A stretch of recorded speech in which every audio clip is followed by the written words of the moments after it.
అందరికీ నమస్కారం. First time నాకు మన అన్నయ్య పవన్ కళ్యాణ్ గారు ఎదురుగా మాట్లాడే అవకాశం, అది కూడా ఇంత పెద్ద మహాసభలో సముద్రం మధ్యలో నాకు బోటు ప్రయాణం చేస్తే ఎంత ఆనందం కలుపుతుందో ప్రకృతి దగ్గర నుంచి అంత ఆనందంగా ఉంది.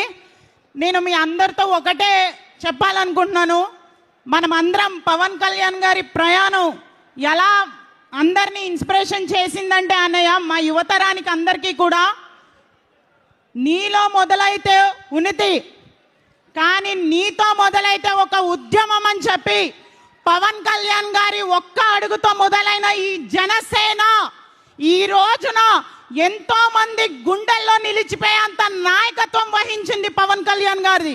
మనమందరం కూడా పవన్ కళ్యాణ్ గారిని చాలా మంది ఎన్నో విమర్శించారు. ఏంటి పవన్ కళ్యాణ్ గారు సినిమాలు చేసుకుంటున్నారు, పార్ట్ టైం పొలిటీషియన్ ఇలా అని చెప్పి ఎన్నో విమర్శించారు. కానీ ఏ ఒక్కరు కూడా ఆయన పార్ట్ టైం ఏంటి ఫుల్ టైం ఏంటి, పవన్ కళ్యాణ్ గారు నాయకత్వం వహించి నాయకుల్ని ఎన్నుకున్నారంటే కార్యకర్తలు కూడా పవన్ కళ్యాణ్ గారు లాగా పనిచేయడానికి సంసిద్ధం చేశారు. ఈ రోజున ప్రతి కార్యకర్త కూడా కార్యకర్త వెళ్తే పవన్ కళ్యాణ్ గారు వచ్చినట్టే అని ప్రతి గ్రామంలో మాట్లాడుకుంటున్నారు. అనే ఒక్కటి మేము ప్రౌడ్గా చెప్పుకుంటున్న విషయం ఏంటంటే, వైఎస్ఆర్సీపీ ప్రభుత్వం ఉన్నప్పుడు జనాలందరూ కూడా ఒక ఇరిటేషన్ ఫీల్ అయ్యేవాళ్ళని. కానీ జనసేన ప్రభుత్వం మన ప్రభుత్వం ఏర్పడ్డాక జనసేనలో ఉన్న ప్రతి ఎమ్మెల్యేని చూసి ఒక ఇన్స్పిరేషన్గా ఫీల్ అవుతున్నారు. ఈ రోజు మొత్తం కూడా మీరు అలాంటి నాయకుల్ని తయారు చేశారన్నయ్య. మాలాంటి యువతరానికి కూడా మీరు మంచి అవకాశాలు కల్పిస్తున్నారు.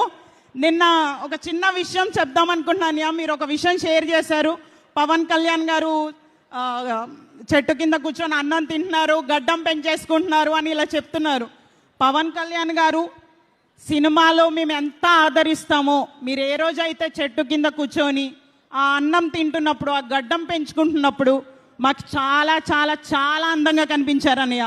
ఎందుకంటే మా అందరికీ కూడా మా కోసం మీరు బయటికి వచ్చి ఆ కష్టాలు పడుతూ చెమట నీరు చిందిస్తూ మా కోసం కష్టపడ్డారన్నయ్య.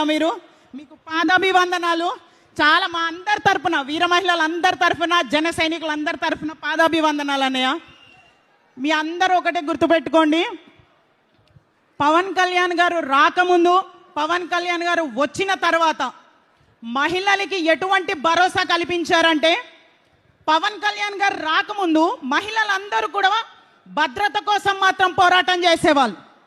కానీ పవన్ కళ్యాణ్ గారు నాయకత్వం వచ్చాక భద్రత జనసేన పార్టీకి వదిలేసి మా ఆశయాల కోసం, మా హక్కుల కోసం పోరాడారు.